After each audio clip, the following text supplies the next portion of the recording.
At the time, we couldn't quite identify him from the video. He looked vaguely familiar, but the video was more of his side and of his back.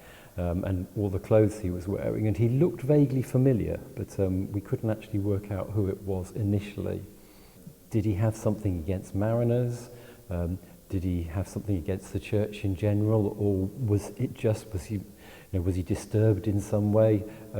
We couldn't really understand why he was wanting to do that, and so that's what we wanted to find out, really. That was where restorative justice came in really helpful for us, because it kind of helped us for him to explain his reasons behind it.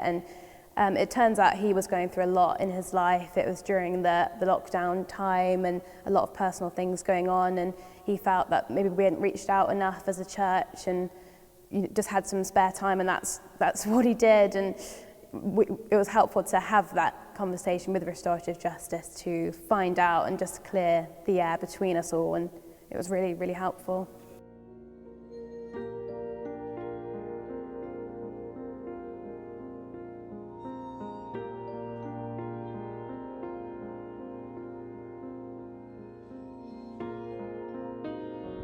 It wasn't complex, it was potentially made difficult by the positions which the different parties took, and especially the harmer. The harmer was not quick to accept the need to admit mistakes on his part. And we originally arranged to have the meeting in the church, and then at the very, very last minute they decided, well, hang on a minute, he might get aggressive with them. So we decided to have that meeting at headquarters. Jerry from Restorative Justice had to kind of contact the man and have a few meetings with him, and then he had to contact us and have a couple of meetings beforehand with us. So it was quite a little bit time consuming, but we're glad that we put in the time and had the team do this for us.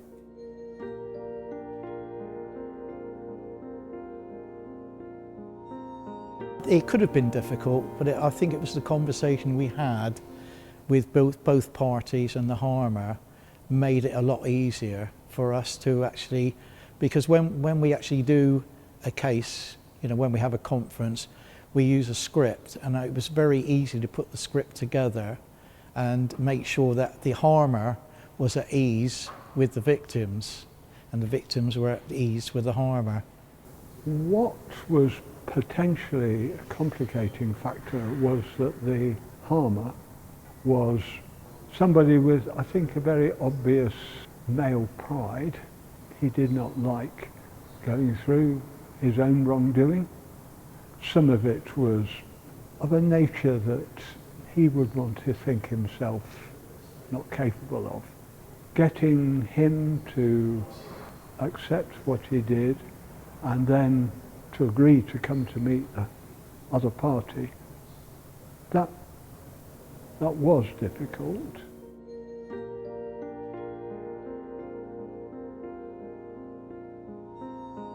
He was very remorseful for what he did. He apologised, and he held his hands high and said, I did do this, I'm guilty of doing it. So we didn't really have any issues with him at all. He was just very sorry, and we could say our side of the story, he could say his side of the story, so it was all very positive.